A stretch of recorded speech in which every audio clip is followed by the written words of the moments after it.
Hi friends, welcome to my YouTube channel Science for Railways. మనం last time RRB ఎల్పిసిబిడి 2కి సంబంధించి practice మారథాన్లో part 8 వరకు మాట్లాడుకున్నాం కదా. ఈరోజు మనం పార్ట్ 9 స్టార్ట్ చేసుకున్నాం. సో దీంట్లో కూడా డిఫరెంట్ టైప్స్ ఆఫ్ క్వశ్చన్స్ అనేవి ఉన్నాయి. ఇవన్నీ కూడా చాలా మంచి క్వశ్చన్స్. వీటన్నిటిని కూడా మీరు జాగ్రత్తగా ప్రాక్టీస్ చేయండి. సో ఎగ్జామ్స్ అనేవి చాలా దగ్గరికి వచ్చినాయి కాబట్టి నాళ్ళు పడిన మన కష్టం వృధా అవ్వకూడదు కాబట్టి చివరి రోజుల్లో చాలా జాగ్రత్తగా కష్టపడాలి. సో అందరూ కూడా ఈ ప్రాక్టీస్ మారథాన్లో పార్టిసిపేట్ చేసి ప్రతి ఒక్కరూ కూడా ఆ వీడియోని పాస్ చేసి ప్రతి క్వశ్చన్ మీరు ఆన్సర్ చేయండి. ఓకేనా? మీరు ఎన్ని పెట్టగలుగుతున్నారు అన్నది మీకు తెలియాలన్నమాట. ఆ ఉద్దేశంతోనే మనం ఈ వీడియోస్ చేస్తున్నాం. వాటిని అందరూ కూడా మీరు చూస్తూ అనేకులకు లైక్ చేయండి, అందరికీ ఫార్వర్డ్ చేయండి. ఓకేనా? సో ఏమాత్రం కూడా ఆలస్యం చేయకుండా పార్ట్ 9th మారథాన్ సెషన్లోకి మనం వెళ్దాం. సో లాస్ట్ టైం మనము 30 దగ్గర కంప్లీట్ చేసుకున్నాం కదా. ఇది 31st క్వశ్చన్.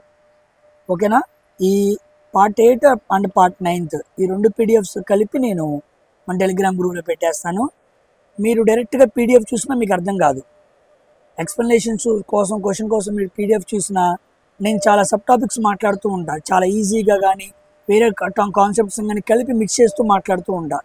సో అవి మీకు మిస్ అవుతాయి. డైరెక్ట్గా చూస్తే అర్థం కాదు, వీడియో చూస్తేనే అర్థమైద్ది అనమాట. కాబట్టి అందరూ కూడా మ్యాక్సిమం చూస్తానికి ట్రై చేయండి. ఓకేనా? చూసిన తర్వాత ఒక రిఫర్గా పెట్టుకోండి. సో 31st క్వశ్చన్ చూడండి. To extinguish class A rating fires, class ఏకి సంబంధించిన rating fires involving solid combustible such as wood, paper, textiles are used. Class ఏకి సంబంధించిన ఫైర్స్ అనేవి ఎప్పుడైతే మనకు ఉంటాయో వాటిని ఆపటానికి మనం ఏ రకమైన ఫైర్ ఎక్స్టింగ్విషర్ వాడతాం. మనం రకరకాల ఫైర్ ఎక్స్టింగ్విషర్స్ మాట్లాడుకున్నాం కదా. కార్బన్ డైఆక్సైడా, వాటర్ ఫైరా, వెట్ కెమికలా, డ్రై పౌడరా. చూడండి, ఎప్పుడైనా సరే క్లాస్ ఏ ఫైర్ అనగా సాలిడ్స్, ముఖ్యంగా సాలిడ్స్ రకమైన వాటి ద్వారా జనరేట్ అయిన ఫైర్ని మనం కంట్రోల్ చేయడానికి ముఖ్యంగా మనం వాడేది ఏంటంటే వాటర్ ఫైర్ ఎక్స్టింగ్విషర్స్ అనమాట. వాటర్ ఫైర్ ఎక్స్టింగ్విషర్స్ని ఎక్కువగా వాడుతూ ఉంటాం.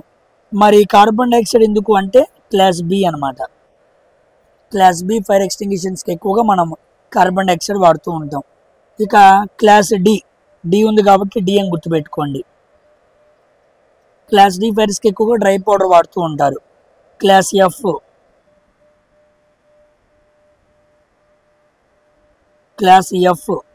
ఎఫ్కి సంబంధించిన ఫైర్స్ ఉంటాయి కదా, వాటికి మనం వెట్ కెమికల్స్ వాడుతూ ఉంటాం అనమాట. ఓకేనా? ఫుడ్ ఆయిల్స్ ఉంటాయి కదా, ఎక్కువగా మనం వెట్ కెమికల్ ఫైర్ ఎక్స్టింగ్విషర్స్ని వాడుతూ ఉంటాం. ఓకేనా? So D option is the right answer for this question. Coming to 32nd question. When a cone is cut by a sectional plane at an angle less than 90 degrees. Yes. Theta value 90 degrees కన్నా తక్కువ యాంగిల్తో ఒక sectional ప్లేన్తో నువ్వు కోన్ని cut చేస్తే, ఒక కోన్ని తీసుకొని నువ్వు cutting ప్లేన్తో cut చేసావు. ఆ సెక్షనల్ ప్లేన్ అనేది ఎంత ఉందంటే angle theta less than 90 degrees, less than 90 degrees కన్నా తక్కువ యాంగిల్ పెట్టి ఆ సెక్షనల్ ప్లేన్తో ఆ కోన్ని కట్ చేస్తే which the axis of the cone it gives. అప్పుడు ఏ షేప్ వచ్చింది అని అడుగుతున్నాడు. సర్కిలా కాదు, పారాబోలానా కాదు, హైపర్బోలానా కాదు, ఎలిప్స్ అనమాట. ఎలిప్స్ ఎప్పుడు కూడా థీటా లెస్ దాన్ 90 degrees దగ్గర కట్ చేసినప్పుడు వచ్చింది అనమాట.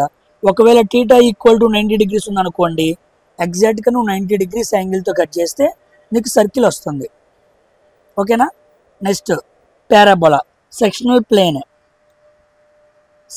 ప్లేన్ ఎప్పుడు కూడా ప్యారలల్గా ఉండాలి. దేనికి? ప్యారలల్ టు స్లాంట్ లైన్ అనమాట. స్లాంట్ లైన్ కానీ లేదా జనరేటర్ కానీ, ఇదిగోండి దీనికి ప్యారలల్గా గీసామనుకోండి అది పారాబోలా.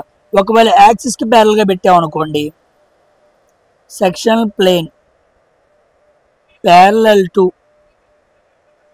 యాక్సిస్ ఆఫ్ కోన్కి ప్యారలల్గా ఉందనుకోండి అది హైపర్బోలా. అర్థమైందా? స్లాంట్ లైన్కి లేదా జనరేటర్కి ప్యారల్గా ఉందనుకోండి అది పారాబోలా. వాడు దేనికి ప్యారల్గా ఉంది అని అంటున్నాడో మనం గమనించాలి. ఓకేనా? అన్నీ ఒకలాగే ఉన్నాయి అనుకుంటూ ఉంటాం. కన్ఫ్యూజ్ అవుతూ ఉంటాం హడావుల్లో. జాగ్రత్తగా ఆన్సర్ చేయాలి. ఓకేనా? 32 అర్థమైంది కదా. Coming to 33rd. The intensity of earthquake is measured by. ఇంటెన్సిటీని మెజర్ చేయడానికి ఏం వాడుతూ అని అడిగాడు. చాలామంది హడావుల్లో రిక్టర్ స్కేల్ పెడతారు, తప్పు. ఓకేనా? యాక్చువల్లీ రిక్టర్ స్కేల్ని magnitude of earthquake, magnitude of ఎర్త్ క్వేక్ని మెజర్ చేయడానికి వాడుతూ ఉంటారు. ఎక్కువగా మనకి 7.7, 7.6 అని చెబుతూ ఉంటారు. కానీ ఇంటెన్సిటీని measure చేయాలనుకోండి, we use Mercalli scale. So B option is the right answer. Intensity of earthquake. ఇంటెన్సిటీని మెజర్ చేయడానికి మనం మెర్కలీ స్కేల్ వాడాలన్నమాట. ఓకేనా అండి? గుర్తుపెట్టుకోండి. రీసెంట్గా బ్యాంకాక్ ఆ ప్రాంతాల్లో కూడా మనకి ఎర్త్క్వేక్స్ అనేది వచ్చినాయి. కరెంట్ అఫైర్స్ కింద వాటిని అడుగుతూ ఉంటారు. Next 34th question. మనం కంప్యూటర్ చదువుకున్న తర్వాత చాలామంది నాకు మెసేజ్ చేశారు, సార్ మీరు కంప్యూటర్ అండ్ ఎన్విరాన్మెంట్ చేయటం వల్ల ఎక్కడెక్కడ పోయే ఒక 2-3 బిట్ల వరకు గెయిన్ అవుతున్నాను సార్, ఇదివరకు వాటిని పట్టించుకోలేదు, ఇప్పుడు వాటి వల్ల కొంత యూజ్ ఉంది అంటున్నారు. సో అది నేర్చుకోవడం మనకు ప్లస్ అయ్యింది. కాబట్టి వాటిని ఎవరైనా వినని వాళ్ళు ఉంటే కాస్త టైం కుదుర్చుకొని వినండి, వాటి వల్ల మార్క్స్ మనకి యూజ్ అవుతాయి అన్నమాట. చూడండి, COBOL and ALGOL are the examples of dash generation languages. ఈ లాంగ్వేజెస్ని ఏ జనరేషన్ ఆఫ్ అక్కడ వాడారు, ఏ జనరేషన్స్ ఆఫ్ కంప్యూటర్స్లో వాడాడని అడిగాడు.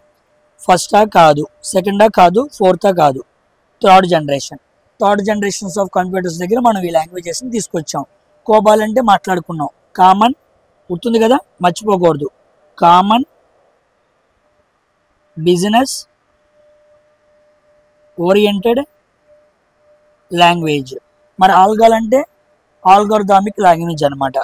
ఆల్గాల్ అంటే ఆల్గోరిథమిక్ లాంగ్వేజ్. మనం ఆల్గోరిథం రాస్తూ ఉంటాం కదా, సి లాంగ్వేజెస్లో, వేరు లాంగ్వేజెస్లో స్టార్టింగ్లో ఆల్గోరిథమిక్ లాంగ్వేజ్ అని పిలుస్తూ ఉంటారు. ఇవి రెండు కూడా థర్డ్ జనరేషన్ అనమాట. కమింగ్ టు 35th క్వశ్చన్ అనమాట. చూడండి, what will be the effect in the coefficient of friction. Coefficient of friction మనం మ్యూ అనే లెటర్తో చూపించాలి. దీన్ని చదివేటప్పుడు మ్యూ అని చదవాలి, రాయటానికి స్మాల్ యూ లాగా రాస్తాం అనమాట. If the normal force acting on the body is halved. ఒక బాడీ మీద అప్లై అవుతున్న నార్మల్ ఫోర్స్ అనేది హాఫ్ అయింది, అప్పుడు కోఎఫిషియంట్ ఆఫ్ ఫ్రిక్షన్ అనేది ఎలా ఉండిద్ది అని అడిగాడు. మనం తెలుసుకున్నాం కోఎఫిషియంట్ ఆఫ్ ఫ్రిక్షన్ ఫార్ములా ఏంటి, మనం ఆల్రెడీ మాట్లాడుకున్నాం.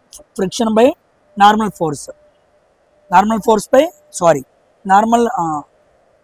నార్మల్ ఫోర్స్, అయితే ఫ్రిక్షన్ బై నార్మల్ ఫ్రిక్షన్ అని మనం మాట్లాడుకున్నాం. ఇంకో రకంగా చెప్పాలనుకోండి, it is the ratio of limiting friction by normal reaction అని మాట్లాడుకున్నాం. నార్మల్ రియాక్షన్ అంటే అర్థం ఏంటి అంటే, ఇది ఒక ఆబ్జెక్ట్, ఇది గ్రౌండ్ మీద ఉంది, ఇటు పక్కన నువ్వు ఫోర్స్ అప్లై చేసావు, ఓకేనా. ఇటువైపుకి నీకు ఫ్రిక్షన్ పనిచేస్తూ ఉండిద్ది, ఇటువైపుకి ఎంజీ పనిచేస్తూ ఉండిద్ది, పై వైపుకి నార్మల్ ఫోర్స్ పనిచేస్తూ ఉండిద్ది. ఇది అనమాట ఒక వస్తువుని 4 వైపులా మనం ఫోర్సెస్ అప్లై చేసినప్పుడు. అయితే కోఎఫిషియంట్ ఆఫ్ ఫ్రిక్షన్ అనేది నార్మల్ ఫోర్స్ని ఆఫ్ చేస్తే ఏమైంది అని అడిగాడు. నార్మల్ ఫోర్స్కి కోఎఫిషియంట్ ఆఫ్ ఫ్రిక్షన్కి ఎటువంటి రిలేషన్ ఉండదు. కాబట్టి నువ్వు నార్మల్ ఫోర్స్ని ఏమైనా చేసుకో, అది మాత్రం యూని ఎటువంటి ప్రభావితం చేయదు. It will not effect coefficient of friction. కాబట్టి నో చేంజ్. నువ్వు నార్మల్ ఫోర్స్ని ఏ విధంగా మార్చుకున్నా సరే కోఎఫిషియంట్ ఆఫ్ ఫ్రిక్షన్లో మార్పు ఏమీ ఉండదు. So C option is the right answer. ఓకేనా అండి. Coming to 36th question. 36th question, which of the following lines should never be drawn అన్నాడు. Following lines should never be drawn horizontally or vertically. హారిజాంటల్గా వర్టికల్గా అసలు ఎప్పుడు గీయకూడని line ఏంటి అని అడిగాడు. ఫ్రీ హ్యాండ్ లైన్సా? కాదు. ఆబ్జెక్ట్ లైనా? కాదు. డైమెన్షన్ లైనా? కాదు. Leader line. లీడర్ లైన్ని మనం హారిజాంటల్గా గీయకూడదు, మరి వర్టికల్గా డ్రా చేయకూడదు. మరి ఇంక్లైన్డ్గా చేయొచ్చు, అది కూడా at a convenient angle.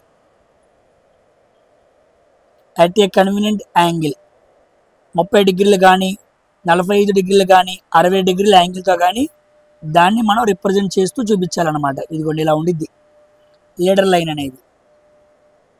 It should be denoted with at some angle that is to B convenient. వాడు చెప్పిన విధంగా ఉండాలి. 30, 45, 60 కానీ హారిజాంటల్గా వర్టికల్గా గీయకూడదు. గుర్తుపెట్టుకోండి అమ్మా, ఓకేనా. A option is the right answer. Coming to 37th question. Which of the following is not example of system software? System software కానిది ఏంటి అన్నాడు, నాట్ అన్నాడు. సో క్రోమ్ అనేది ఒక అప్లికేషన్ సాఫ్ట్వేర్. సో క్రోమ్ కాదు. స్కైప్ కూడా అప్లికేషన్ సాఫ్ట్వేరే, video calling కోసం వాడుతూ ఉంటారు. స్లాక్ కూడా కాదు. All of the above. పైన చెప్పబడిన 3 application softwares, not system softwares. So D option is the right answer అమ్మా. Next 38th question. The dimensional formula for work done is m⁴1 L² T⁻⁻x అన్నాడు. What is the value of X? మనం చదువుకున్నాం కదా, m⁴1 L² T⁻⁻2. Already minus ఉంది కాబట్టి మనం X value మాత్రమే చెప్పాలి. ఎక్స్ వాల్యూ ఎంత? 2. అడవుల్లో -2 పెట్టేస్తాం, తప్పైపోయింది. 2 పెట్టాలి. వాడు ఆల్రెడీ మైనస్ మెన్షన్ చేశాడు కదా, మెన్షన్ చేసింది మనం తీసేయాలి. ఓకేనా. Coming to 39th question. చూడండి, లేటెంట్ హీట్ మీద అడిగిన ప్రాబ్లం అనమాట. ఇది చాలా చాలా ఇంపార్టెంట్. లేటెంట్ హీట్ మీద అడిగిన ప్రాబ్లం. ఓకేనా. ఎక్కువ మంది చేయలేరు ఇలాంటివి, జాగ్రత్తగా చూడండి. How much heat in kilo joules, ఇది కావాలి. వాడు కిలో జౌల్స్లో మెన్షన్ చేశాడు, అది మనసులో గుర్తుపెట్టుకోండి. Is needed to melt 0.6 kg of ice at its melting point. 0.6 kgల ఐస్ మెల్ట్ అయి వాటర్గా మారాలి. ఐస్ అనేది సాలిడ్ రూపంలో ఉంది, అది ఇప్పుడు వాటర్గా మారాలి, అంటే లిక్విడ్గా మారాలి. ఎప్పుడైతే స్టేట్ మారుతుందో అక్కడ అప్లై చేయబడిన హీట్ని లేటెంట్ హీట్ అనాలి అని మనం చదువుకున్నాం. ఇప్పుడు ఆ లేటెంట్ హీట్, ఆ హీట్ ఎంత కావాలని అడుగుతున్నాడు. సో Q = M × L, ఇదే కదా formula. Heat = mass into latent heat. మనం కనుక్కోవాల్సింది Q. ఈ మాస్ అంటే ఎంత? 6/10. 0.6 అంటే అంతే కదా. ఇక్కడ లేటెంట్ హీట్ ఎంత వేయాలి? వాడు ఏమడిగాడు? ఐస్ అన్నాడు, అంటే ఐస్ మారుతుంది కాబట్టి లేటెంట్ హీట్ ఆఫ్ ఐస్ ఎంత? 80 calorie/గ్రాము. కానీ నువ్వు వేయకూడదు. ఎందుకు? వాడు గ్రాముల్లో చెప్పలా, కిలో జౌల్స్లో అడిగాడు. ఇదిగోండి క్యాలరీస్లో అయితే 80 నేను మనం మాట్లాడుకున్నాం కదా. మరి 336 kJ/kg. ఓకేనా. మనం దీన్ని వాడాలన్నమాట, దీన్ని వాడకూడదు. పాయింట్ మీకు అర్థమైందా? లేటెంట్ హీట్ ఆఫ్ ఐస్ మనం వేస్తున్నప్పుడు వాడు క్వశ్చన్లో కిలో జౌల్స్ అని మెన్షన్ చేశాడు కాబట్టి we need to use 336 instead of 80. ఎప్పుడైనా క్యాలరీస్లో ఇచ్చాడు అనుకో గ్రామ్స్లో, అప్పుడు మనం 80 వాడాలి. నేను మనం మాట్లాడుకున్నాం, దానికి సంబంధించిన క్వశ్చన్ వచ్చింది చూడండి. ఓకేనా. సో 336 వేయాలన్నమాట. 336/10. చూడండి, 6 6 36, 6 3 18, 18 3 21, 6 3 18, 18 3 20/10, 201.6. ఎక్కడుంది నియర్గా? 219 కాదు, 159 కాదు, 177 కాదు. సో 199 అనేది ఆన్సర్ అనమాట. 201కి దగ్గరలో ఉంది, 199 కదా. 219 అంటే చాలా తేడా ఉంది. ఓకేనా. 39th question very very important. Heat and టెంపరేచర్లో మస్తు క్వశ్చన్ అనమాట ఇది. లేటెంట్ హీట్ మీద కిలో జౌల్స్లో అడిగాడు, గుర్తుపెట్టుకోండి. మనం ఆల్రెడీ మాట్లాడుకున్నాం. లేటెంట్ హీట్ వేపరైజేషన్ ఎంత? 2260 kJ/kg. ఇదేంటి? Latent heat of vaporisation. ఇది లేటెంట్ హీట్ ఆఫ్ ఫ్యూజన్. ఓకేనండి. Coming to 40th question. మనం ఆల్రెడీ ప్రింటర్స్ మాట్లాడుకున్నాం. క్లియర్గా ప్రింటర్స్ను క్లాసిఫికేషన్ వేసి మరీ చూపించా. అదిగోండి క్వశ్చన్ అడిగాడు, మాక్ టెస్ట్లో అడిగిన క్వశ్చన్ ఇది. Which of the following is not example of impact printer? Impact printer కానిది ఏంటి అన్నాడు. డాట్ మ్యాట్రిక్స్ ఇంపాక్ట్ ప్రింటరే, డైజీవీలు ఇంపాక్టే, డ్రమ్ము ఇంపాక్టే. మరి కాంది ఏంటి? Thermal printer is not a impact printer. Thermal printer మాత్రమే కాదు, థర్మల్ ఒకటి, లేజర్ ఒకటి, ఇంక్జెట్ ప్రింటర్, ఈ మూడు కూడా ఇంపాక్ట్ ప్రింటర్స్ కాదు. అంటే ఇవి నాన్ ఇంపాక్ట్ ప్రింటర్స్ అనమాట. ఇవి మూడు ఇంపాక్ట్ ప్రింటర్స్. కానిది ఏంటి అన్నాడు కాబట్టి మనకి fourth option is the right answer. ఓకేనా? మనం మాట్లాడుకున్నాం ఇంపాక్ట్ అంటే ఏంటి, నాన్ ఇంపాక్ట్ అంటే ఏంటి, స్ట్రైకింగ్ ఎలాగుంటుంది, కార్ట్రిడ్జ్లో దేంట్లో పౌడర్ వాడతారు, దేంట్లో లిక్విడ్ వాడతారు, ఓకేనా, స్ట్రోక్స్ ఎలా ఉంటాయి, క్యారెక్టర్ ఏంటి, లెటర్ ఏంటి, అన్నీ మనం క్లియర్గా మాట్లాడుకున్నాం. ఎవరైనా విన్న వాళ్ళు ఉంటే, మర్చిపోయిన వాళ్ళు ఉంటే వెళ్ళి కంప్యూటర్ లెసన్స్ వినండి. ఆల్రెడీ నేను ప్లేలిస్ట్గా మార్చి కూడా పెట్టాను. కంప్యూటర్కి కంప్యూటరు, ఎన్విరాన్మెంట్కి ఎన్విరాన్మెంట్, ప్రాక్టీస్ మాడతాను పెట్టాను. నెక్స్ట్ 41వ question. In email terminology BCC recipients are not visible to anyone. వాడే చెప్పాడు బీసీసీ రెసిపిటెంట్స్ అనేవాళ్ళు ఎవరికి కనపడరు. Okay, B in BCC stands for, email టెర్మినాలజీలో బీసీసీ అనేది ఉండిద్ది. బీసీసీ అంటే బ్లైండ్ కార్బన్ కాపీ అంటారు. బి అంటే అర్థం ఏంటి? బేసిక్ కాదు, బిఫోర్ కాదు, బిగిన్ కాదు, బ్లైండ్ అనమాట. Blind carbon copy. ఓకేనా? సిసి అని ఉండిద్ది అంటే కార్బన్ కాపీ. ఓకేనా? అదనమాట. మనం మెయిల్ సెండ్ చేస్తున్నప్పుడు బీసీసీలో మనం మెయిల్స్ వేసామనుకోండి, నేనే ఉన్నా, మన సబ్స్క్రైబర్స్ అందరికీ ఒక విషయాన్ని పంపిస్తున్నా. ఎప్పుడైతే బీసీసీలో నేను అందరి మెయిల్స్ యాడ్ చేస్తానో, నేను అందరికీ పంపించాను కదా, మీ అందరికీ మెయిల్స్ వస్తాయి. కానీ పంపించిన నేను మాత్రమే కనపడతాను తప్ప మీతో పాటు అందరికీ పంపించానే వాళ్ళందరి మెయిల్స్ మీకు కనపడవు. So the all recipients are not visible to anyone. ప్రతి ఒక్కరూ వేరే వ్యక్తి కనపడరు, నాకు మాత్రమే కనపడతారు. నేను అందరికీ కలిపి పంపించా, కానీ అందరికీ మీరు కనపడరు. అదనమాట. ఒకవేళ కార్బన్ కాపీలు వేసాను అనుకోండి, నేను ఎవరెవరికి పంపించానో ప్రతి వ్యక్తి గురించి అందరికీ తెలిసిద్ది అనమాట. అందరికీ తెలియాలనుకుంటే సిసి, ఎవరికి తెలియకూడదు అనుకుంటే బీసీసీ.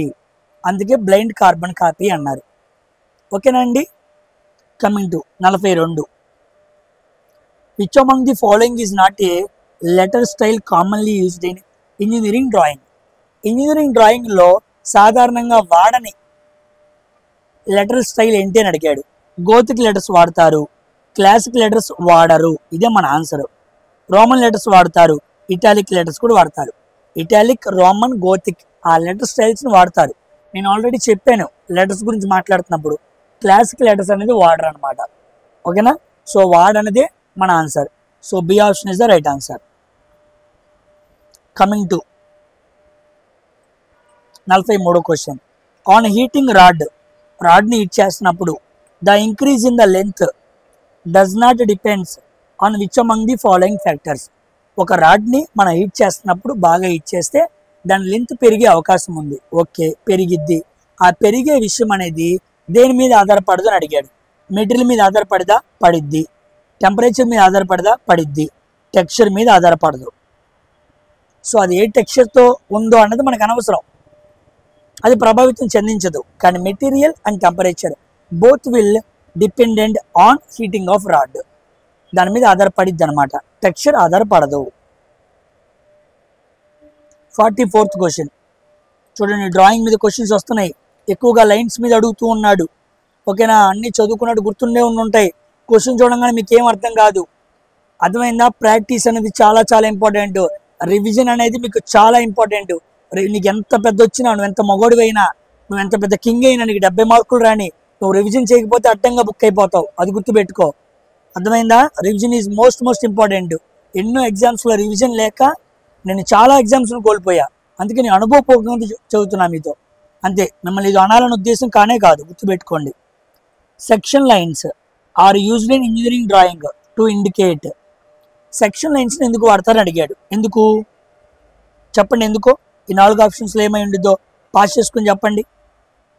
ఎందుకు అంటే బి ఆప్షన్, కట్ పోర్షన్ అనమాట. ఓకేనా? సెక్షన్ లైన్స్ అన్నా, లేదా హ్యాచింగ్ లైన్స్ అన్నా, ఎందుకు అంటే కట్ పోర్షన్ రిప్రజెంట్ చేయడానికి అనమాట. ఓకేనా? So A option is the right answer. మరి ఇక్కడే ఉంది హిడెన్ పోర్షన్. హిడెన్ పోర్షన్కి ఏ లైన్స్ వాడతాం? పేర్లోనే ఉంది, హిడెన్ లైన్స్ని వాడతాం. ఎక్స్టెండెడ్ పోర్షన్, ఎక్స్టెండెడ్ పోర్షన్కి మనం ఏం వాడతాం? పేర్లోనే ఉంది, ఎక్స్టెన్షన్ లైన్స్ వాడతాం. నెక్స్ట్ విజిబుల్ పార్ట్స్కి మనం ఏ లైన్స్ వాడతాం? ఏం వాడతాం? Object lines. ఓకేనా? ఆబ్జెక్ట్ లైన్స్ వాడతాం. అదనమాట ఏ ఏ విషయానికి ఏం వాడతాం. నిన్న కూడా మనం మాట్లాడుకున్నాం డాష్డ్ థిన్ లైన్స్కి చైన్ థిన్ లైన్స్కి కొత్తగా నేను డెఫినేషన్ చెప్పాను 8th వీడియోలో. చాలా చాలా ఇంపార్టెంట్, అది గుర్తుపెట్టుకోండి. ఓకేనా? Coming to 45th question. ఇది క్వశ్చన్ అంటే ఇలాంటి క్వశ్చన్ చేసేవాళ్ళు ఇక వాళ్ళ ఉద్యోగాన్ని ఎవ్వడూ ఆపలేడు. ఇలాంటి క్వశ్చన్ చేసి వాడు బయటకు వచ్చాడంటే ఇక వాడి ఉద్యోగాన్ని ఎవడు ఆపలేడు అనమాట. మరి మీరు ఎంతమంది చేస్తారో చూద్దాం. ఓకేనా? పాస్ చేసుకుని చేయండి. ఇది మనకి ప్రొజెక్టైల్ మోషన్ నుంచి అడిగిన క్వశ్చన్. ప్రొజెక్టైల్ మోషన్ చూడండి. A man can throw a ball up to a maximum height of h metres. ఎంత దూరం విసిరేస్తాడంట? మ్యాక్సిమం హైట్ h మీటర్స్ అంట.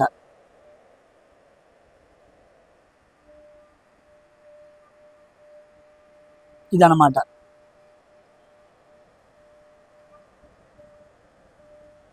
ఇది రేంజ్, ఇది హైట్. ఒక వ్యక్తి ఇలా విసిరేసినప్పుడు ప్రొజెక్టైల్ మోషన్లో through a ball at maximum height of h metres.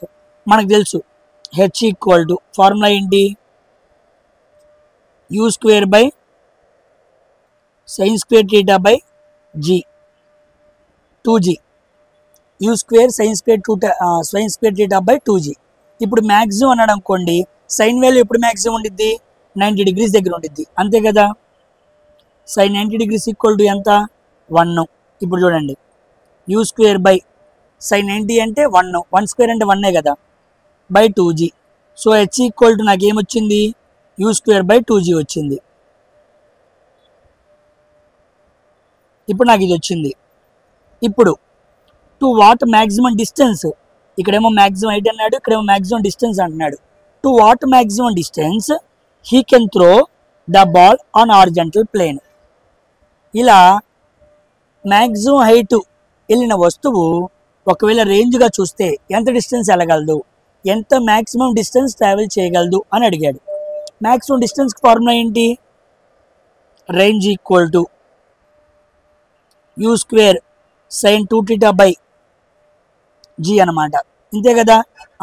Maximum విసరాలి అంటే, మ్యాక్సిమం డిస్టెన్స్ వెళ్ళాలంటే θ వాల్యూ ఎంత ఉండాలి? 45 degrees ఉండాలి. మనం చదువుకున్నాం. ఓకేనా?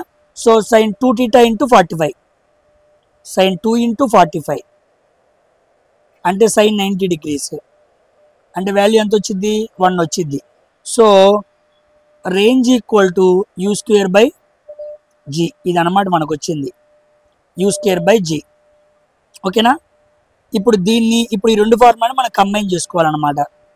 కంబైన్ చేస్తేనే మనకు ఆన్సర్ వచ్చింది. r equal to u² by g ఉంది, h equal to u² by 2g ఉంది. ఇప్పుడు మనం డిస్టెన్స్ అడిగాడు అంటే మనకు రేంజ్ కావాలన్నమాట. ఓకేనా? ఇప్పుడు ఈ రెండు అటు తీసుకెళ్తున్నాను. 2h equal to u² by g, అంతే కదా? ఈ రెండుని అటు తీసుకెళ్ళాను అనుకోండి, u² by g equal to 2h. u² by g అంటే మనం ఏం రాయొచ్చు? r అని రాయొచ్చు. So r equal to 2h, అదనమాట ఆన్సర్. r అంటే మ్యాక్సిమం డిస్టెన్స్ కదా, సో మ్యాక్సిమం డిస్టెన్స్ ఎంత అంటే 2h. 4th option is the right answer. చూసారా క్వశ్చన్ ఎలా ఉందో? మస్తు క్వశ్చన్ అనమాట. ఇంతవరకు నేను ఇలాంటి క్వశ్చన్ చేయలే, కనపడంగానే నాకు బాగా అనిపించింది క్వశ్చన్. మస్తు క్వశ్చన్, భలే డిజైన్ చేశారు. ఓకేనా? సో నువ్వు మ్యాక్సిమం హైట్ హెచ్ హైట్తో నువ్వు విసిరినప్పుడు అది హెచ్ హైట్ ఎత్తుకెళ్ళి 2h డిస్టెన్స్ వెళ్ళిద్ది అనమాట. అది ఆడ ఉద్దేశం, అలా విసిరాలన్నమాట. ఓకేనా? పాయింట్ అర్థం కాకపోతే వెనక్కి వెళ్ళి క్లియర్గా చూడండి. 45వ క్వశ్చన్ ఇది, గుర్తుపెట్టుకోండి 45. నెక్స్ట్ 46వ question. Dash is the type of air pollution caused by tiny particles in the air. ఇది కూడా మనం మాట్లాడుకున్నాం. ఏంటది? స్మోక్ ప్లస్ ఫాగ్, రెండు కలిస్తే మనం ఏమనాలి, స్మాగ్ అనాలి. ఇది ఒక రకమైన ఎయిర్ పొల్యూషన్. టైనీ పార్టికల్స్గా మనకి వాతావరణంలోని ఎయిర్లో మనకి డిజాల్వ్ అయిపోతూ కనపడుతూ ఉండిద్ది అనమాట. బిఓడి చదువుకున్నాం కదా, biochemical oxygen demand, chemical oxygen demand, ఇవి రెండు కూడా వాటర్ పొల్యూషన్కి సంబంధించినవి. వాటర్ పొల్యూషన్లో ఇవి ఏంటి, వీటి ద్వారా మనం పొల్యూషన్ ఎలా మెజర్ చేయొచ్చు అన్న విషయాలు కూడా మనం మాట్లాడుకున్నాం. యాస్బెస్టస్ కూడా ఎప్పుడైతే ఎయిర్లో కలుస్తూ ఉండిద్దో అప్పుడు మనకి ఎయిర్ పొల్యూషన్ అవుతూ ఉండిద్ది. కానీ టైనీ పార్టికల్స్ రూపంలో ఉండేది మాత్రం స్మాగ్ అనమాట. So A option is the right answer. ఓకేనా అండి. 47వ question. DNS is the phone book of the internet. It is acronym. Acronym అంటే అర్థం ఏంటి అన్నాడు. Domain name system. డిఎన్ఎస్ అంటే అర్థం ఏంటి, ఇది కూడా ఒక రకమైన ప్రోటోకాల్ అనమాట. డొమైన్ నేమ్ సిస్టమ్ గుర్తుపెట్టుకోండి. B option is the right answer. 48th question. A jet engine works on the principle of conservation of. మనం మాట్లాడుకున్నాం రాకెట్ ఏ principle, rocket or jet engine ఏదైనా కానీ ఏ ప్రిన్సిపల్, కన్జర్వేషన్ ఆఫ్ ఎనర్జీ కాదు, mass కాదు, angular momentum కాదు, conservation of linear momentum. తెలుగులో చాలా రోజులకు తెలుగు గుర్తుకొచ్చింది, ద్రవ్య వేగం. ద్రవ్య వేగం అన్నమాట. ద్రవ్య వేగం అనే లీనియర్ మొమెంటం మీద పనిచేసేది గుర్తుపెట్టుకోండి. Not angular momentum, on linear momentum. D option is the right answer. Coming to 49th question. The temperature of a car engine 205 degree Fahrenheit. ఫారెన్హీట్లో వచ్చాడు. Convert the temperature into Celsius. సెల్సియస్లోకి మార్చాలి. C/5 equal to F-32/9. C అంటే ఎంత తెలియదు, by 5 equal to F అంటే 205 minus 32/9. 5లో నుంచి 2 తీస్తే 3, 20లో నుంచి 3 తీస్తే 17, 173/9. C/5. 9, 19, 71 కదా. 9, 19, 71. సో 19 దగ్గర ఉంది. 19, 5, 95. 90 దగ్గర నీరు వాల్యూ చూడు. ఇది కాదు, ఇది కాదు, ఇది కాదు. ఏ ఆప్షన్. సింపుల్. క్యాలిక్యులేషన్ చేసుకుంటూ కూర్చోవడం ఎందుకు, వాల్యూస్ దూరంగానే ఉన్నాయి కదా. So we can use approximations. అర్థమైందా. మీరు అప్రాక్సిమేషన్స్ అనేవి చేయటం నేర్చుకుంటే ఆడుకోవచ్చు అర్థమెటిక్ని. అర్థమైందా. ఒక 3 నెలలు అప్రాక్సిమేషన్సే నేర్చుకున్నాను నేను. మీరు నమ్మితే నమ్మండి, లేకపోతే లేదు. ఎలాగైనా చూడంగానే పెట్టగలగాలి అంతే. పక్కనోడు చేసుకుంటూ కూర్చోకూడదు. చిన్న చిన్నవి చేసుకుంటూ కూర్చుంటేట అప్రాక్సిమేషన్స్ మీదే మనసు పెట్టా. ఇదిగోండి అలాగా మీకు అర్థమవుతూ ఉండిద్ది నేను చేసే క్యాలిక్యులేషన్స్ ఎంత ఫాస్ట్గా చేస్తున్నానో లేదో. ఓకేనండి. అది 19 ఏళ్ళు 71, 171 ఎక్కడ రావాలి, లేకపోతే ఏమీ చేయలేం. 50వ question. The net dash acting on the body is defined as the rate of change of angular momentum. Rate of change of angular momentum అంటే అర్థం ఏంటి అంటే టార్క్ అనమాట. నాట్ ఇది, ఇది, ఇది. Torque. Torque is a rotational force that leads to make a change in angular momentum. Angular మొమెంటంలో మార్పు తీసుకురాగలదు అనమాట. ఏది, అప్లై చేసే ఫోర్స్. అది రొటేషనల్గా ఉంది కాబట్టి దాన్ని టార్క్ అంటాం. ఓకే, రొటేషనల్ ఫోర్స్ అంటారు.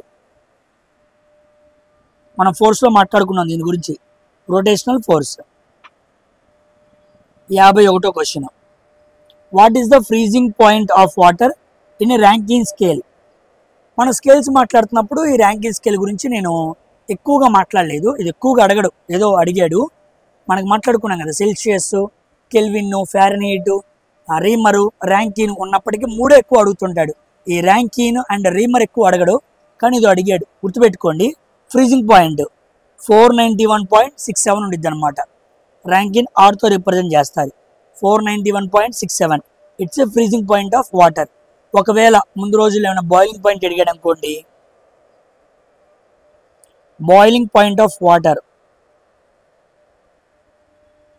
అడిగితే అది 671.64 గుర్తుపెట్టుకోండి. 671.64 boiling point of water in ranking scale. ఓకేనండి. కమింగ్ టు 52వ question. Fire is very common in industries. అవును, ఇండస్ట్రీస్లో ఫైర్ యాక్సిడెంట్స్ అవటం అనేది చాలా common. Class B fire is or cause to. Class B fire అనేది ఎప్పుడు వచ్చింది అన్నాడు. క్లాస్ బి ఫైర్ అంటే ఏంది, క్లాస్ ఏ అంటే సాలిడ్స్, క్లాస్ బి అంటే ఏంటి? లిక్విడ్స్. క్లాస్ సి అంటే ఏంటి? గ్యాసెస్. ఇప్పుడు వాడు క్లాస్ బి అని అడిగాడు, మనం లిక్విడ్స్ పట్టుకోవాలి. ఇది కాదు, ఇది కాదు, ఇది answer. C option is the right answer. ఓకేనా? గుర్తుపెట్టుకోండి. కమింగ్ టు 53వ క్వశ్చన్. యూజింగ్ స్మాల్ కంపాస్ ఉపయోగించి the arc of radius -mm to -mm can be drawn. Small radius, మనకు జామెట్రీ బాక్స్లో ఉన్న స్మాల్ కంపాస్ ఉపయోగించుకొని ఎంత రేడియస్ను కొలవగలరు అని అడిగాడు. 25 to 50 ఇంతవరకు కొలవగలం. 25 mm నుంచి 50 mm మిల్లీమీటర్స్ వరకు మాత్రమే కొలవగలం. 50 mm కన్నా పైకి వెళ్ళిన రేడియస్ కొలవాలనుకో, అప్పుడు వెళ్ళి నువ్వు లార్జ్ కంపాస్ వాడాలి. స్మాల్ కంపాస్తో 50 మిల్లీమీటర్ల పైన రేడియస్ మనం కొలవలేం. ఓకేనండి? సో 25, 50 గుర్తుపెట్టుకోండి. 54. CD is a symbol of for which physical quantity? CD అంటే ఏంటి? క్యాండిలా. క్యాడ్మియం అనుకుంటారేమో, అర్థమైంది? అది ఒక హెవీ మెటల్ అనమాట. ఇది candela. Candela is a symbol for which physical quantity అన్నాడు. ఇంకేముంది? Luminous intensity. It is one of the fundamental quantity. Fundamental క్వాంటిటీస్లో మనకి 7 ఉన్నాయి కదా, దాంట్లో ఇది కూడా ఒకటి. Thermal conductivity Q/T = K × A/T L × del temperature. మనం మాట్లాడుకున్నాం కదా థర్మల్ కండక్టివిటీ. ల్యూమినెన్స్ ఫ్లక్స్, ల్యూమెన్స్లో కొలుస్తారు. ల్యూమెన్స్ LM ఇలా చూపించాలి. ల్యూమినెన్స్ ఫ్లక్స్ ల్యూమెన్స్లో కొలుస్తారు. మ్యాగ్నెటిక్ ఫ్లక్స్ వెబర్లో కొలుస్తారు. వెబర్ ఇలా పైన చూపిస్తూ ఉంటాం, మ్యాగ్నెటిక్ ఫ్లక్స్. ఓకేనా?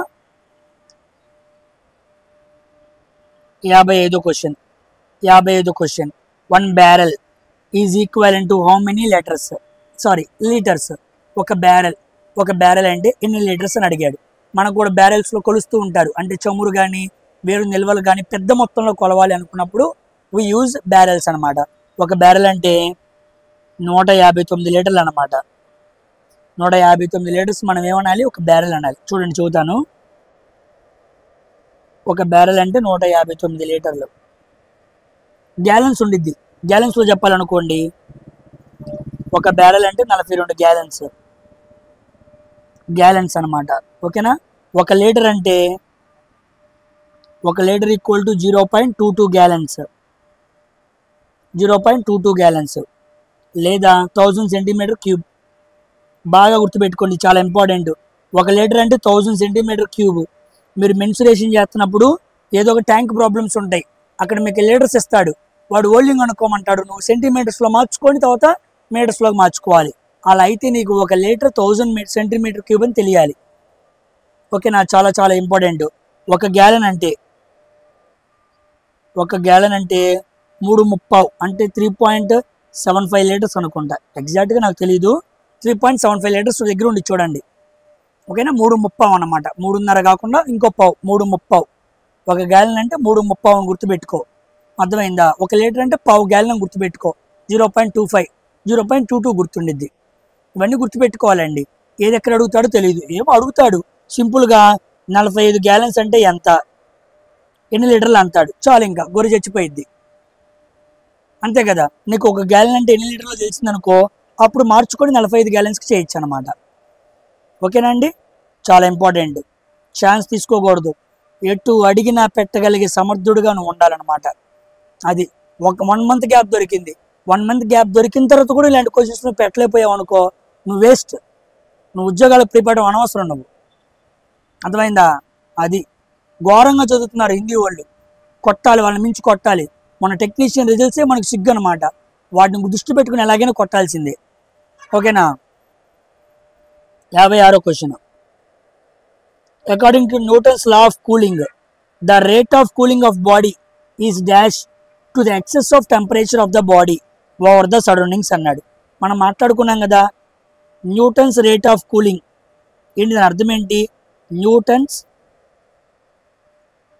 రేట్ ఆఫ్ కూలింగ్ ఒక వస్తువు ఎంత కూల్ అవుతుంది, ఎంత ఫాస్ట్గా కూల్ అవుతుంది, రేట్ అంటే టైం అనమాట. ఎంత ఫాస్ట్గా కూల్ అవుతుందని directly proportional to change in temperature difference. ఎంత టెంపరేచర్ డిఫరెన్స్ ఎక్కువ ఉందో అంత బాగా కూల్ అయిద్ది అనమాట. So directly proportional to temperature, excess temperature of the body. ఎంత టెంపరేచర్ ఎక్కువ ఉంటే అంత బాగా కూల్ అయింది. ఒక మంచి ఎగ్జాంపుల్ కూడా అడిగాను, హాట్ వాటర్ కూల్ వాటర్ ఫ్రిడ్జ్లో పెట్టాను అని కూడా మనం ఎక్స్ప్లెనేషన్లో మాట్లాడుకున్నాం. ఓకేనా, అవన్నీ మనసుకు తెచ్చుకోవాలండి మీరు. నెక్స్ట్ 57వ question, what will be the increase in the percentage of kinetic energy if the momentum increases by 15%? Momentum 15% పెరిగితే కైనెటిక్ ఎనర్జీ పర్సంటేజ్ ఎంత పెరిగిద్ది అని అడిగాడు. కైనెటిక్ ఎనర్జీలో వచ్చే పర్సంటేజ్ మార్పు ఎంత అని అడిగాడు. చూడండి, ఇది కైనెటిక్ ఎనర్జీ 1, ఇది కైనెటిక్ ఎనర్జీ 2. సింపుల్గా ఎలా చేస్తానో చూడు, ఇది p²/2m, ఇది p1², ఇది p2²/2m, ఇది క్యాన్సిల్ తీసేసేయి. వాడు పెరిగింది మొమెంటమే అన్నాడు కదా, మిగతాయి నాకెందుకు? 15% అంటే 5 3 5 2 అంటే 20. ముందేమో 20 ఉంది మొమెంటు, తర్వాత 23 ఉంది. స్క్వేర్ కాబట్టి స్క్వేర్ చేశాను, 400. ఇది 529, 23² అంటే 529. ముందు 400 ఉండేది, ఇప్పుడు ఎంత అయింది? 529 అయింది. ఓకేనా, ఎంత పెరిగింది? 129/400 × 100. Increase percentage difference by least value × 100. పర్సంటేజ్లో చదువుకుంటాం కదా, సేమ్ అదే ఫార్ములా వేసాను నేను. ఓకేనా, 2 0 2 0, 4 3 12, 4 2 8, 32 దగ్గర యాడ్ ఉంది. ఇది కాదు, ఇది కాదు, ఇది కాదు, సింపుల్. 4 3 12, 4 2 8. ఓకేనా, సో కైనెటిక్ ఎనర్జీ 32% పెరిగిద్ది ఎప్పుడు? నువ్వు మొమెంటమ్ని 15% పెంచితే. ఓకేనా అమ్మా?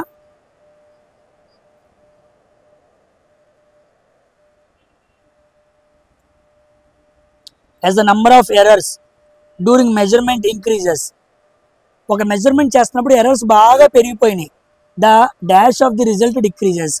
ఏం తగ్గిపోయింది అని అడిగాడు. ఏం తగ్గిపోయింది మీరే చెప్పండి. ఎగ్జామ్ రాయడానికి వెళ్ళారు, 20 తప్పులు 30 తప్పులు పెడుతున్నారు, ఎర్రర్స్ బాగా ఎక్కువ పెడుతున్నారు, యాక్యురసీ ఏమైపోయింది? తగ్గిపోయిద్ది. ఓకేనా, నువ్వు ఎగ్జామ్ రాస్తున్నా సరే యాక్యురసీ తగ్గకూడదు. పెట్టావంటే 4-5 తప్పులకు మించి ఎక్కువ పోకూడదు. 80 పెట్టి 90 పెట్టి ఒక 20 తప్పులు పోయి 70కి రావటం కాదు, అర్థమైందా? 5 మహా అయితే 7 అంతే, వాటికి మించి పోనే పోకూడదు. దృష్టిలో పెట్టుకో, పెడితే రైట్ అవ్వాలా అంతే. 59, if the lift is moving downwards with the acceleration. కొంత యాక్సలరేషన్తో లిఫ్ట్ డౌన్వర్డ్ వస్తుందంట. The apparent weight of the body becomes. Apparent weight of the body ఎలా ఉండిద్ది అన్నాడు. చాలాసార్లు చెప్పాను, ఎప్పుడైతే లిఫ్ట్ కిందకు వస్తుందో ఒక వ్యక్తి తన వెయిట్ కన్నా నార్మల్గా ఉన్న వెయిట్ కన్నా తక్కువగా ఫీల్ అవుతూ ఉంటాడు, దాన్ని అపారెంట్ వెయిట్ అంటారు. So B option, less than the true weight. ఉన్న వెయిట్ కన్నా తక్కువగా ఫీల్ అవుతూ ఉంటాడు. ఇది పర్సనల్గా మీరు ఫీల్ అవ్వాలంటే ఎగ్జిబిషన్స్లో కానీ ఎక్కడైనా తిరణాలు పెట్టినప్పుడు వెళ్ళి నువ్వు రంగుల రత్నం ఎక్కువ, జెయింట్ వీల్ ఎక్కువ, నీకు అర్థమైద్ది. కిందకు వస్తున్నప్పుడు నువ్వు తక్కువగా ఫీల్ అవుతూ ఉంటావు. ఓకేనా, అక్కడ నీకు బాగా క్లియర్గా అర్థమవుతూ ఉండిద్ది. ఇంకో విషయం తెలుసా, అలా లిఫ్ట్ వస్తుంది కదా, చూడండి ఒక పాయింట్ చెబుతాను. ఆ lift velocity greater than acceleration due to gravity ఉంది. లిఫ్ట్ కిందకు వస్తుంది, ఓకే. ఆ lift velocity greater than acceleration due to gravity ఉందనుకో, అప్పుడు నువ్వు ఇంకా తేలిగ్గా మారిపోయి ఆ లిఫ్ట్ యొక్క అప్పర్ సర్ఫేస్కి తగులుతావు అన్నమాట. ఎందుకు? నువ్వు యాక్సలరేషన్ డ్యూ టు గ్రావిటీ కన్నా ఎక్కువ వెలాసిటీ ఉన్న లిఫ్ట్లో ఉన్నావు. అప్పుడు నువ్వు ఇంకా తేలిగ్గా ఫీల్ అయిపోయి పైకి బాగా లెగిసిపోయి ఆ లిఫ్ట్ సర్ఫేస్కి తగులుతావు. ఓకేనా, అర్థమైందా? గుర్తుపెట్టుకోండి. So less than the true weight. Same question వచ్చినట్టుంది, ఒక్క నిమిషం ఇది రిమూవ్ చేస్తాను. ఓకేనా, 59వ క్వశ్చన్. ఫైనల్లీ 60వ క్వశ్చన్కి వచ్చాం. పార్ట్ 8లో 30 మాట్లాడుకున్నాం, పార్ట్ 9లో ఇంకో 30 మాట్లాడుతున్నాం. ఓకేనా, చివరి క్వశ్చన్, మస్తు క్వశ్చన్ ఇది కూడా, very very important question. Power మీద, ల్యాంప్స్లో పవర్ మీద అనమాట. ఇవన్నీ కూడా కోర్లు అడుగుతారు, ఎలక్ట్రికల్లో, ఈసీలో, మెకానికల్లో అడుగుతారు అనుకుందరు. ఇవన్నీ మాక్ టెస్ట్లో అడిగిన క్వశ్చన్స్. అది పార్ట్ ఏలో ఉన్నది, బేసిక్ ఎలక్ట్రిసిటీ అనమాట. ఓకేనా, ఇలాంటి క్వశ్చన్స్ చూసి ఎక్కడో కోర్లో తీసుకొచ్చి చదువుతున్నారు అనుకుంటున్నారేమో, కానే కాదు. ఓకేనా? బేసిక్ ఎలక్ట్రిసిటీ కింద అడిగిన క్వశ్చన్. చేయండి, ఎంతమంది చేస్తారు చూడండి. A lamp rated 60 volts, voltage equal to 60 volts, power equal to 40 watts. Okay, ఇదన్నమాట ముందు condition. It is to be connected to a 230 volts. ఈ బల్బుని తీసుకెళ్ళి 230 volts కలిపాడంట. What is the value of resistance to be connected in series with the lamp?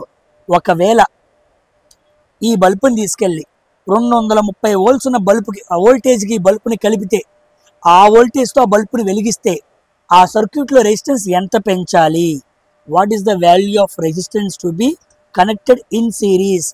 సిరీస్గా ఎంత resistance కలిపితే ఈ బల్బుని ఆ వోల్టేజ్కి నువ్వు కలపగలవు అని అడిగాడు. ఓకేనా? చూడండి, ముందు మనకి రెసిస్టెన్స్ కావాలి. వాటి రెసిస్టెన్స్ కదా అడిగింది. ఆర్ కనుక్కుందాం. Are equal to V²/R. V అంటే ఎంత? 60 × 60. ఆర్ అంటే తెలీదు.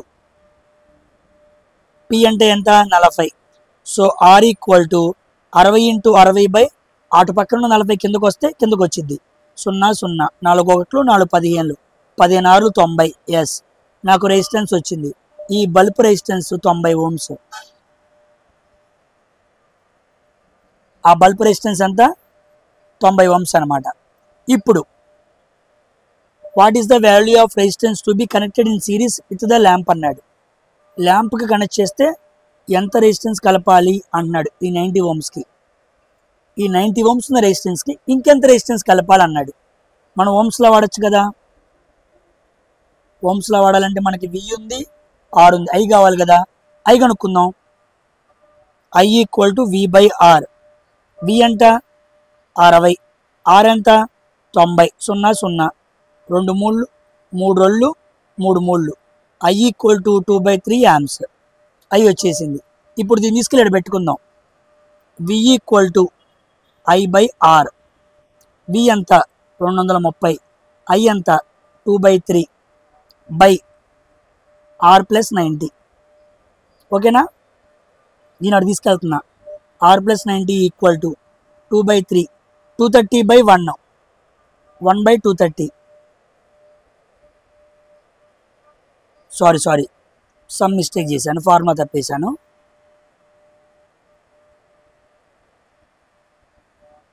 ఒక్క నిమిషం. చిన్న మిస్టేక్ చేశాను. Let me handle. ఇక్కడ వరకు అయితే V equal to I/R and formula తప్పు కదా. I ఈక్వల్ టు V/R కదా, అంతే కదా. I అంటే ఎంత? 2/3 amps. వోల్టేజ్ ఎంత? 230 V. R ఎంత? R + 90. అదనమాట. ఇది స్టెప్. ఇదనమాట. కరెంట్ కనుక్కున్నాను, వోల్టేజ్ కనుక్కున్నాను. ఇవి రెండు ఉన్నాయి కాబట్టి రెసిస్టెన్స్ కనుక్కోవచ్చు. ఎంత రెసిస్టెన్స్ కలపాలి సిరీస్గా అన్నాడు కదా. అంతకుముందు ఉన్న బల్బ్ రెసిస్టెన్స్ ఎంత? 90. దానికి ఎంత కలపాలి అని అడిగాడు కాబట్టి R + 90 వేసా. 2 1 115. 115 × 3 300 345. 345 equal to R + 90. 345 - 90 equal to R. 5 14 నుంచి 9 తీస్తే 1 4 5 255. సో ఎంత రెసిస్టెన్స్ కలపాలి? 255 కలపాలి. ఉందా? B option. B option is the right answer. ఓకేనా? అర్థమైందిగా? అర్థం కాకపోతే మళ్ళీ ఆయనకి వెళ్ళి చూడండి, క్లియర్గా మీకు అర్థమైద్ది. ముందు రెసిస్టెన్స్ కనుక్కున్నా, ఆ తర్వాత కరెంట్ కనుక్కున్నా, ఆ తర్వాత వాడిచ్చిన 230 volts వోల్టేజ్కి ఎంత రెసిస్టెన్స్ కలిపితే ఆ సర్క్యూట్లో జాగ్రత్తగా బల్బ్ వెలిగిద్ది అనే విషయం మనం కనుక్కున్నాం. తెలిసిన ఫార్ములాసే, కాన్సెప్ట్ అర్థం చేసుకొని కంబైన్ చేసుకోగలగాలి, అదనమాట. సో దీంతో ప్రాక్టీస్ సెషన్ 9th కూడా కంప్లీట్ అయిపోయింది. ఓకేనా? నెక్స్ట్ 10th వీడియోలో మరికొన్ని క్వశ్చన్స్తో ఇంకోసారి మనం కలుద్దాం. Until then thank you very much for watching Science for Railways. అందరికీ వీడియోని షేర్ చేయండి, లైక్ చేయండి. బాయ్.